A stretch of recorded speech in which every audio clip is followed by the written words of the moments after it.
pela rede Boa Nova de Rádio, pela TV Mundo Maior, emissoras da FEAL, Fundação Espírita André Luiz. Hoje é o feriado de 7 de setembro. Deusa Samu, psicóloga, palestrante, junto com a gente.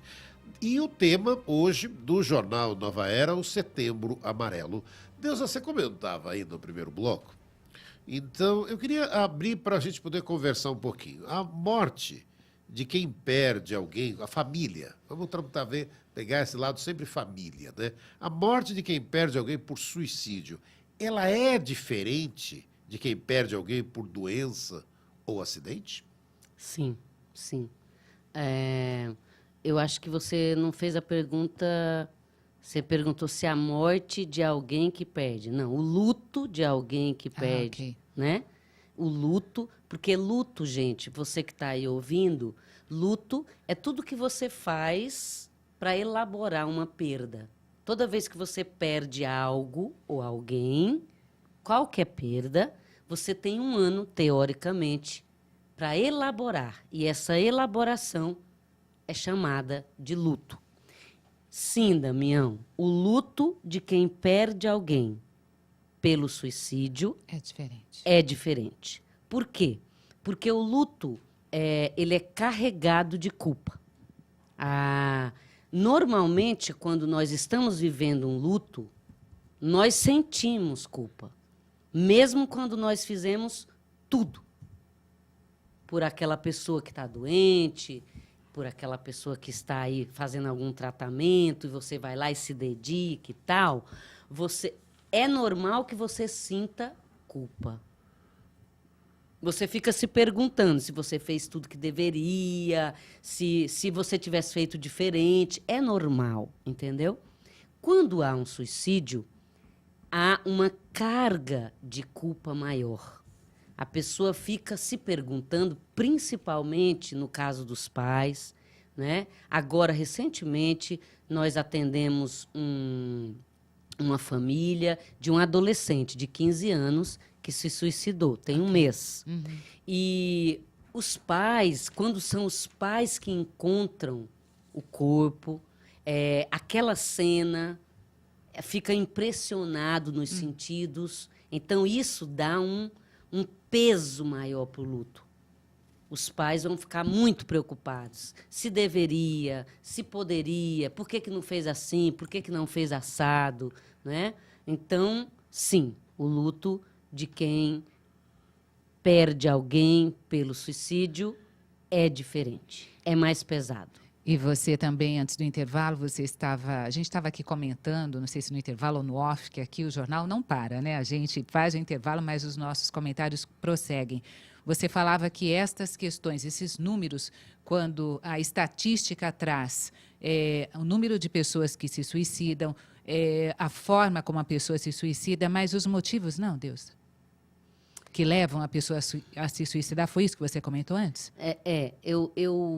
Eu falei que eu observo muito em todas as palestras, nesses eventos todos dos quais eu já participei, que as pessoas falam de estatística. Olha, o Brasil está no ranking tal, nos Estados Unidos, não sei o quê.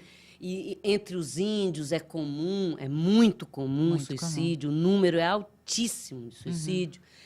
Na região de Goiás, o pessoal por causa de alcoolismo. Então, é muito comum. Eu estava comentando que as pessoas não se perguntam o que levaria exatamente. Né? Olha só, se a gente pensar do ponto de vista espiritual, já é comprovado que tem um fator mínimo genético. Tá? Mínimo. Aí eu convidaria você para que a gente pensasse juntos. Nós somos espíritos imortais. Se uma família nasce, por exemplo, Getúlio Vargas, se suicidou, o filho se suicidou e o neto se suicidou. Gente, a genética é consequência. O nosso perispírito é o modelador biológico. Entendeu? Então, assim, você, pela lei de ressonância, vai nascer com aquele grupo familiar, não por acaso. Se o seu espírito é o modelador biológico, essa tendência genética é do espírito, que modelou aquele corpo com aquele pontinho lá, um potencial suicida. Eu queria que você pensasse. Porque a gente... então é um fator genético. Mas a genética é efeito. A causa é o espírito. E olha só, se um espírito nasce com uma tendência ao suicídio, lá no capítulo 14 do Evangelho segundo o Espiritismo, no item 9, laços de família, ingratidão dos filhos e laços de família, os espíritos nos dizem que nós, desde o berço, percebemos o espírito que está ali. Papai e mamãe percebe. E aí eu pergunto para você, se você percebe tendências e pendores do seu filho, um filho que é mais recluso, um filho que é mais sorumbático, que é aquela característica da pessoa de se esconder e de ter um tônus triste, né? Como diria alguém lá do interior, pra dentro.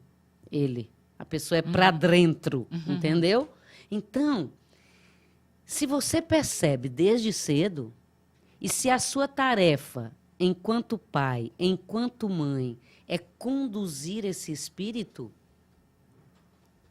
onde que você está falhando?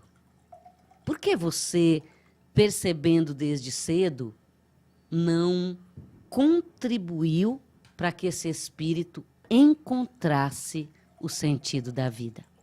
Eu vou advogar sempre, enquanto espírita que sou, que a causa sempre do suicídio é a ausência de sentido para a vida. Enquanto você estiver distraído sobre a sua identidade real, que não é essa verdinha que está aí na carteira, você estará propenso a não ver sentido na vida.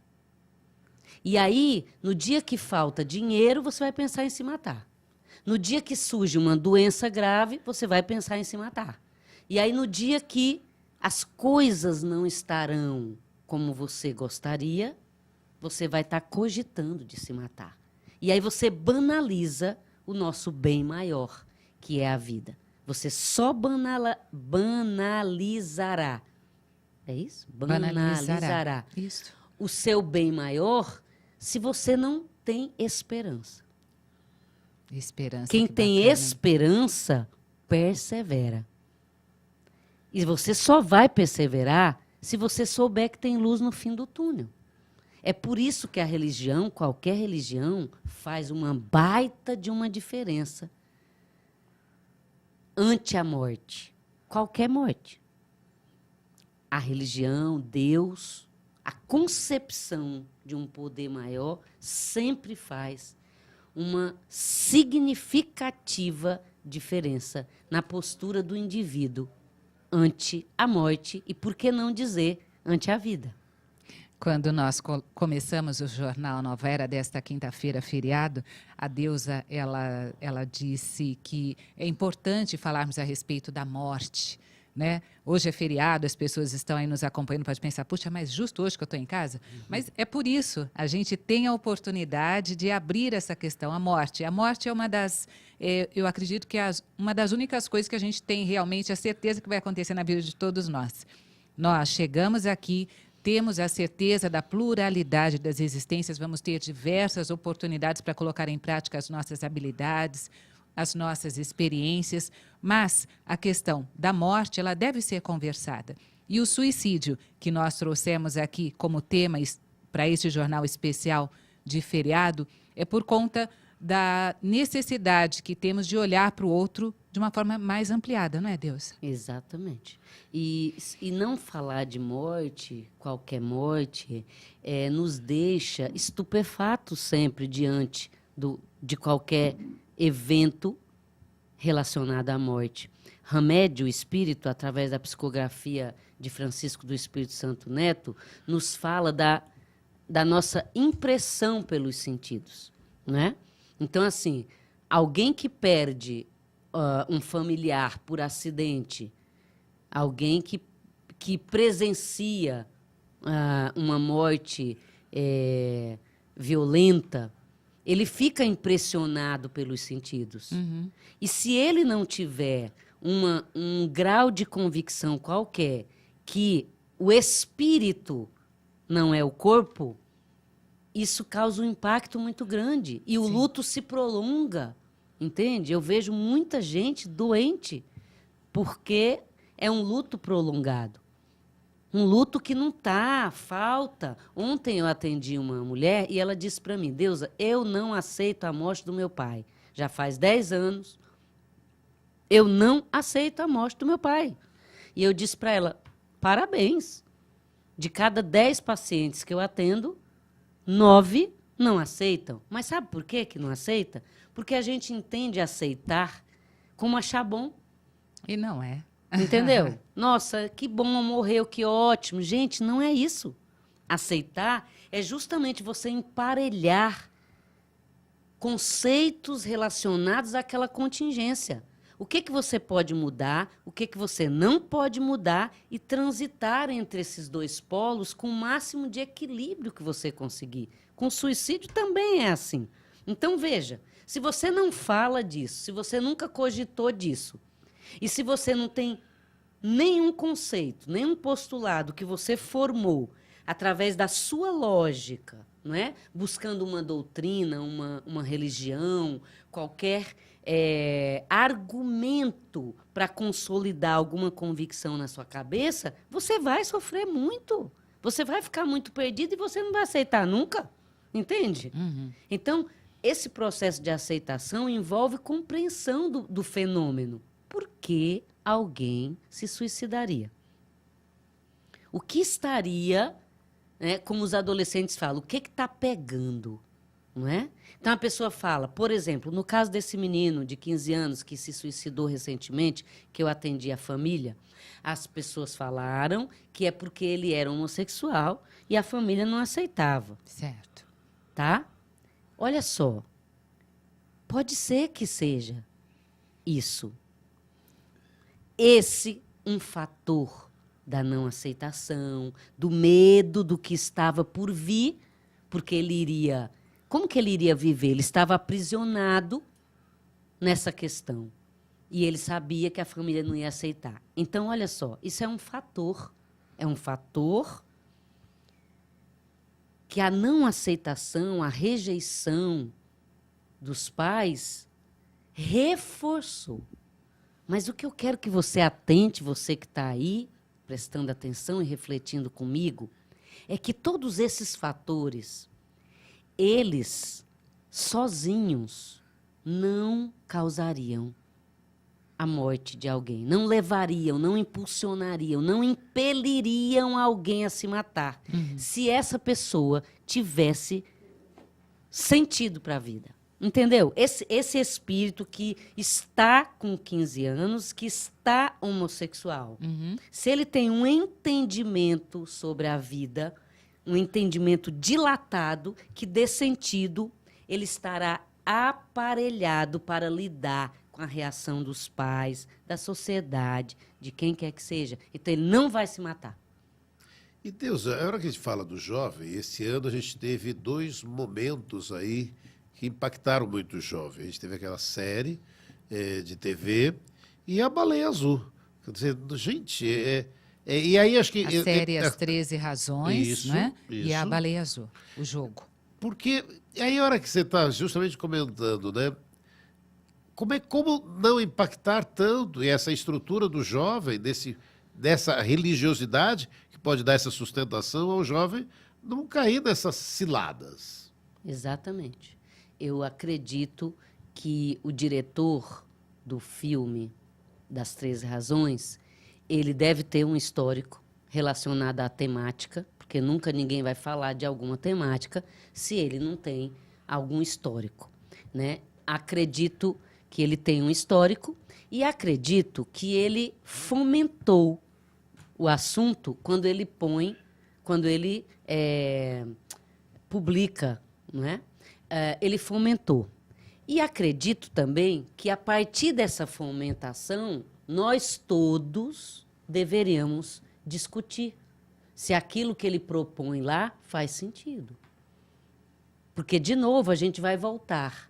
Será que, se aquela menina do filme tivesse uma base familiar consolidada, tivesse uma convivência, um vínculo familiar consolidado, ela teria elegido os outros como culpados da sua decisão de se matar?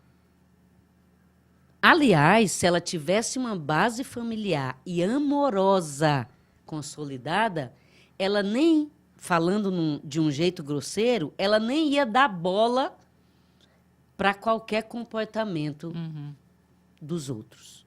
Entende? Aliás, tem mais uma coisa. Ela não só ia dar bola, como eu atendo pacientes, aliás, pacientes e adolescentes lá do centro espírita que eu trabalho, que eles não só iriam dar bola, como eles iriam ajudar o adolescente que viesse aprontar, digamos assim, com eles. Há pouco tempo atrás, um colega meu, lá do nosso trabalho voluntário, contou de um aluno nosso lá da casa que chegou em casa com cheiro de maconha. E o pai dele disse, você precisa, vamos conversar. Seu casaco está cheirando a maconha. Você andou usando maconha? E aí ele virou e disse, não, pai, não. E como ele tinha um diálogo sempre muito aberto com o filho, ele disse, filho, eu acredito em você. Mas e por que razão o seu casaco estaria fedido? Ele disse assim, pai, já sei. O fulaninho, vamos dar o nome de Tiago para esse fulaninho, né? O Tiago, ele está usando maconha. E a gente estava junto. Sim. E ele estava choviscando e ele pediu emprestado o meu casaco. Pode ser que ele fumou maconha quando ele estava com o meu casaco e meu casaco ficou impregnado. E aí o pai dele virou para ele e disse assim, puxa vida, então a gente vai ter que rever suas amizades. Não sei se eu quero você andando com o Tiago. Sabe o que o menino respondeu? Papai, você está equivocado. Eu aprendi na doutrina dos espíritos que eu sou instrumento da evolução dos outros. O Tiago precisa de mim. Puxa, se eu me afastar dele, eu não vou estar ajudando. Eu preciso estar junto dele, dando exemplo para ele que eu não preciso de maconha para ser feliz. E aí ele, através do meu exemplo, pode desistir desse caminho. Puxa arrasou, vida, né, gente? Com Acabou. certeza. Arrasou. Então, um dos motivos para você evangelizar seu filho é este.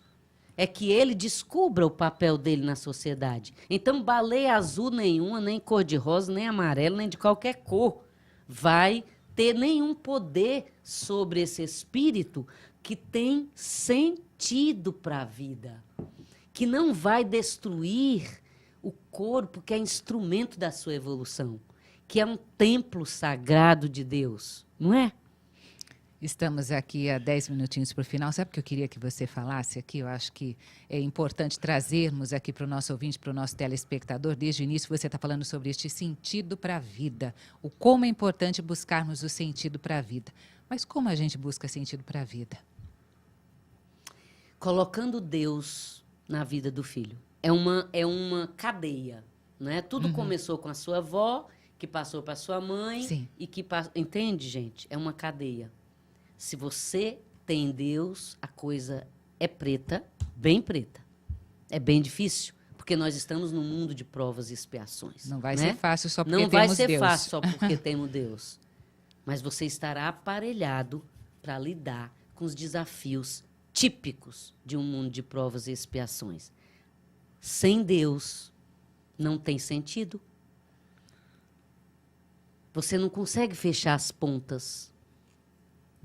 Você chega até um determinado ponto e não tem explicação. Este ponto é a ausência de sentido. Onde tem esse ponto, essa ausência de sentido, não tem Deus. Entenda Deus como você quiser. Para nós espíritas, é a inteligência suprema, causa primeira de todas as coisas. Eu costumo dizer que Deus é o delta de tudo. Delta é onde as águas dos rios desaguam e vão para o mar, onde as águas se encontram. Deus é o delta de tudo, é o sentido maior. É onde tudo começa e onde tudo deságua. Então, nós precisamos de Deus. Se o seu filho, a sua filha, o seu neto tiver Deus, dificilmente ele vai dizer sim para o suicídio.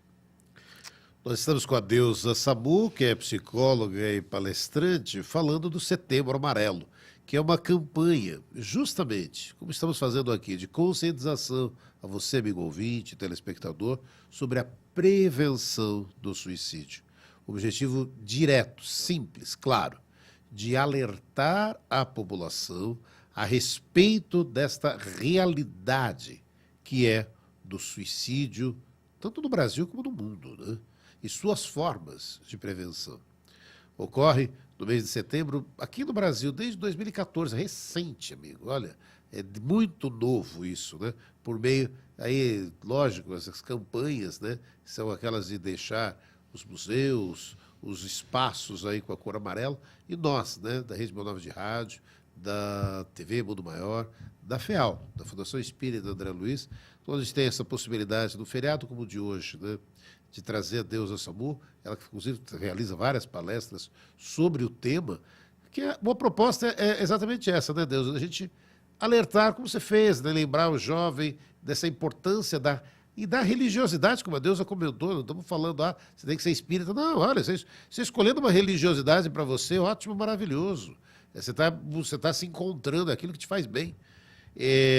Que, na verdade, o quanto isso é importante, né, Deus? Que esse é o primeiro caminho, e às vezes aqueles pais que param, não, deixa meu filho, depois ele escolhe a religião dele. Dá o caminho, dá o norte para ele, depois ele escolhe para onde ele quer ir, né, Deus? Com certeza, Damião. Nós estamos no finalzinho e eu acho que fechar com essa fala é um presente de Deus para a sua vida através de mim. Se filhos não precisassem de pais, certamente nasceriam em árvores. E olha, já maduros, para ninguém ter trabalho nenhum. Nós aprendemos na doutrina dos Espíritos, na pergunta 208 de O Livro dos Espíritos, que nós devemos educar nossos filhos através do exemplo. Se falharmos, seremos culpados. Essa é a nossa tarefa. Educar do latim, educare, que significa mostrar o caminho, conduzir. Você jamais conduzirá alguém se não fizer o caminho junto. Ralph Emerson, que é um filósofo do século XIX, de Harvard, ele dizia, eu quero te ouvir, mas o que tu fazes fala tão alto que eu não te escuto. Que Jesus seja o nosso referencial e que nós sejamos bons referenciais para os nossos filhos, para que eles tenham sentido para a vida e jamais cogitem em tirá-la. Adorei o programa, Deus, obrigado pela presença, viu? Obrigado, Guilmar. Terminou mais um Jornal Nova Era. Estaremos de volta amanhã. Exatamente. Deusa, obrigada, gratidão, viu?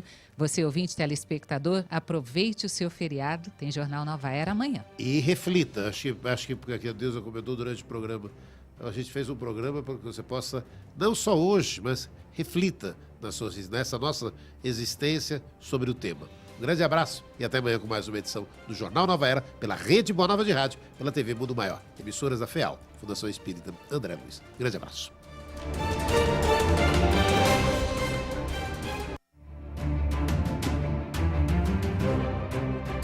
Ação, fatos, opinião. Jornal Nova Era.